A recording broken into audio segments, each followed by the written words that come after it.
The war between the Mongols and the Hells Angels motorcycle clubs looks like it's never ever coming to an end. I'm Lamont at large. Today we're in Bakersfield, California.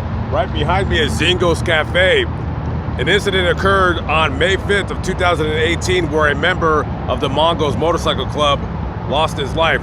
We're going to talk about this story right now. So we're going to go back to that day, 5 de Mayo 2018.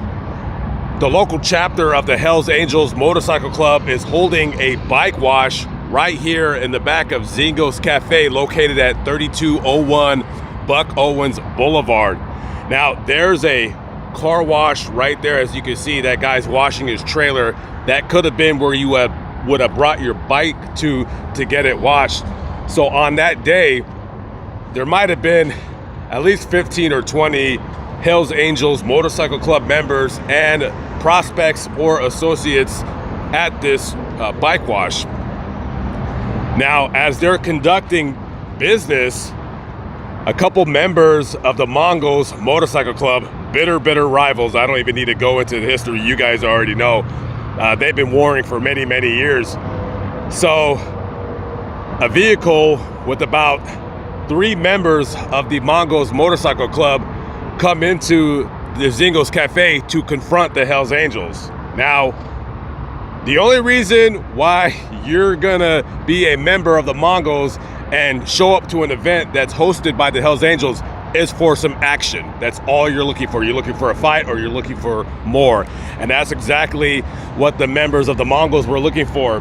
So in that vehicle was 56-year-old Ricardo Vieira, 45-year-old Alicio Miranda, 37-year-old Arturo Desiderio, and 40-year-old Christopher Wilson. Chris Wilson was not a full-patched member of the Mongols. He might have been either an associate or he was a prospect. So they come to Zingo's Cafe right here, and one of the Mongols comes out with it looks like a tire iron in his hand, and he's provoking the Hells Angels. And as you can see in that picture or the video on your screen right now, there are quite a few Hells Angels. So the Mongols are definitely outnumbered right here when this incident occurred.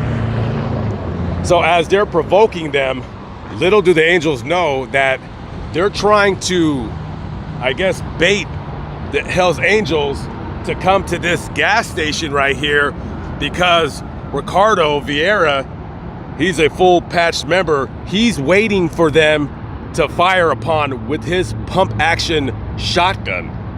Now, as the Angels are coming from Zingo's Cafe, they immediately start getting fired on by Ricardo Vieira. Now, one of the associates of the Angels, he wasn't a patched member. He was either an associate or a prospect, I don't know. So as Ricardo starts firing from his shotgun, the Hells Angels member, he pulls out his pistol and shoots Ricardo right by his vehicle. And as the shots are going off, you probably got 15 calls to 911 call, and the cavalry comes. You probably got Bakersfield PD, Kern County Sheriff. Everybody's coming to this area to see what the hell is going on. And by the time authorities arrived, Ricardo Vieira was pronounced deceased at the scene. Now, after doing their investigation, the guy that actually shot and killed Vieira, he rides on his bike home to his house and he calls the police. He said, listen, I just shot a guy. He had pulled out a shotgun and shot at us. And so I pulled out my weapon and shot him. So the police go to his house, they confiscate his gun, and the police said that obviously from what they could see in this guy's house that he was definitely associated with the Hells Angels. Later on, charges were not filed in that incident. However, charges were filed on the other Mongols Motorcycle Club members. So Alicio Miranda, Arturo Desiderio, and Chris Wilson were all arrested, and they were charged with, amongst other crimes, attempted murder. Now, after getting a search warrant for Ricardo Vieira's phone, law enforcement officials seen a couple text messages that were traded between him and Eliseo Miranda, where they showed a picture of a digital flyer from the Hells Angels event, and there was a text message that said, quote unquote, light him up. So this was a planned attack on the Hells Angels. And Ricardo Vieira, he had many reasons, or at least a very good reason, on why he wanted to conduct this attack. And that's because 2 years previous, he was riding his bike over on Rosedale Highway, not very far from here, and he was attacked by a Hells Angels member where he tried to stab him in the back while he was on his bike. He was able to escape that attack, and in the process, he was able to, I believe, jump into somebody's truck and get away from that scene. The member of the HA that had attacked him, I believe he was eventually caught later on. So Mr. Vieira wanted revenge because they almost killed him. So, you know, he chose this location to seek out his revenge, and unfortunately, it didn't work out for him. And so right now, Chris Wilson, he ended up pleading guilty to accessory after the fact.